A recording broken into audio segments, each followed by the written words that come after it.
It is 19 degrees below zero. The climate is so severe that even dogs barely leave their warm shelters. On the Giljeva mountain, which is 1300 meters above sea level, a primary school is located in the village of Bare. The road was covered in snow for days, and the first group of pupils have just made their way to school. Many of them walk many kilometers so they could attend classes. Although the state donated a minivan last summer, it hasn't been used, as the school administration hasn't been able to register it. The parents are dissatisfied, and they feel that children who attend schools in isolated towns are being neglected. There should be no difference for a child in terms of access to quality education, wherever a child lives in the urban center or in a rural settings, because the child has the same rights to education.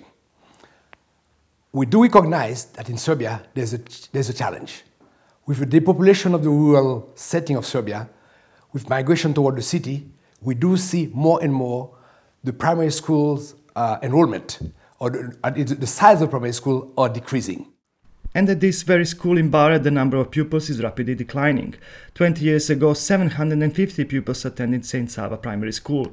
Today, there are barely 80 pupils. The closest town is that of Sjanica, and many families have moved there for work, but also so that their children can obtain a better education. The principal is concerned that soon there will be no more pupils left in the school.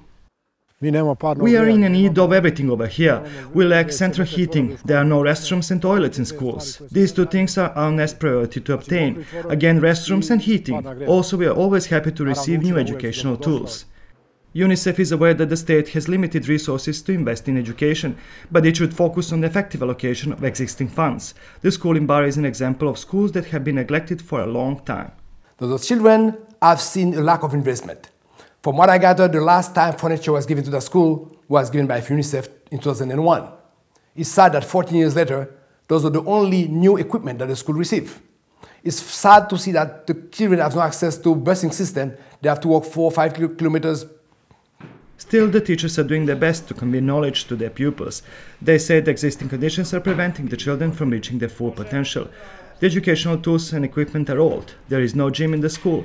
Very little money is invested in schools located in isolated areas. During the winter months, instead of central heating, furnaces from the last century are being used to keep the pupils and teachers warm. Some classrooms are in detached, satellite buildings and don't even have proper toilets. It is the duty of us adults who have spent the best time of our lives growing up in schools and learning from wonderful teachers to get involved and provide the best possible conditions for learning for each child in Serbia. It is our goal, and I'm sure it is an imperative one. We can achieve this with support from organizations like UNICEF, but also through support provided by each individual citizen. Children are the most precious human resource of Serbia. The educational system created in the 1960s is outdated.